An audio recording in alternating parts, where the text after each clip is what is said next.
ご搭乗の皆様、おはようございます。新年明けましておめでとうございます。当便機長、稲垣です。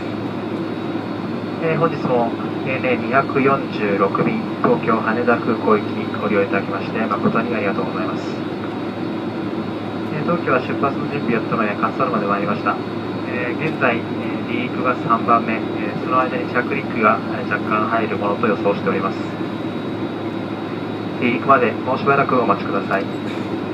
また本日、離陸後、高度4万1000フィート、およそ1万2500メートルまで上昇します。上昇中はところどころ軽い揺れを予想しております。座席ベルト着用サインが消灯するまではベルトをしっかりお締めください。また、上空に参りまして、最新の気象状況、また到着予定時刻等はご案内してまいります。それでは、離陸までもうしばらくお待ちください。また本年も皆様のご利用を